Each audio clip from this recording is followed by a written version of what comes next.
So now let's have a go using 6 trapeziums.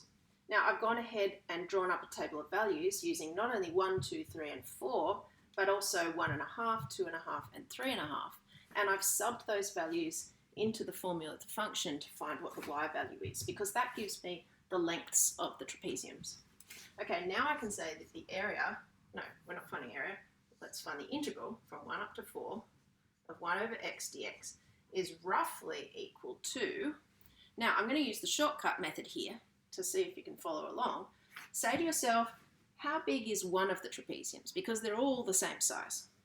Well, their width, which we're calling h here because they're on their sides, is half, because there's 6 of them in this space of 3 units. So what I've got is half over 2. So half divided by 2, well, if you halve a half, you get a quarter. So you can figure that out and put it in like that, or you could write half over 2 and just leave the whole thing for your calculator if it's something more complicated. Then in brackets, we're going to need to add all our sides. Now we know we need 1 of the outside lengths, so I'll do those first. I need 1 of these and 1 of those. So I need 1 plus a quarter. But then I need 2 of everything else, and I could actually, since I've got a lot of things to add up here, I could do 2 lots of this plus this plus this plus this plus this. So I've got 2 lots of 2/3, 2 lots of a half, 2 lots of 2/5, 2 lots of a third, and 2 lots of 2/7. And I've got double brackets at the end there. Now I could just reach for my calculator, put that whole thing in, and out it would come.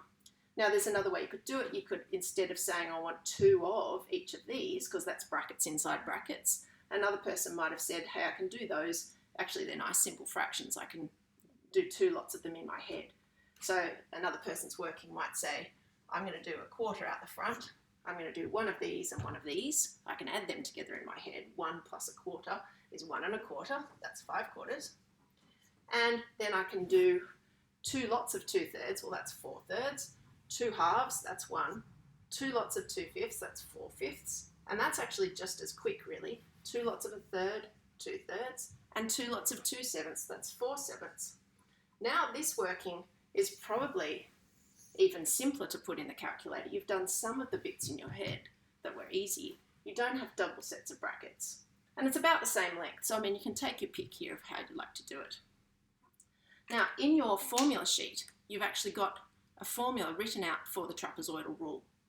So if you've forgotten how to do it, you can refer to the formula sheet.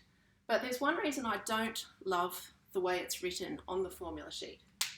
Okay, so your formula sheet has this, and it doesn't tell you what it's for. And straight away looking at that, it looks confusing. There's so many letters in it. So my recommendation is it's there if you really need it, and if you like it, go for it. I don't like it. I think there's too many ways that you can mess it up, and it's too confusing.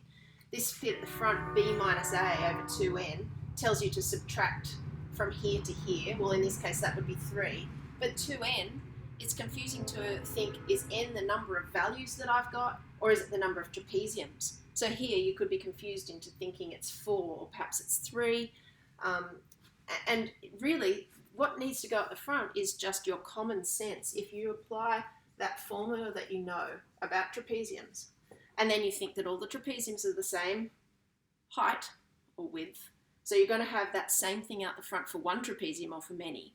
And then as long as you think through the fact that you're going to need to add this length once, but these intermediate lengths twice, this to me makes a whole lot more sense.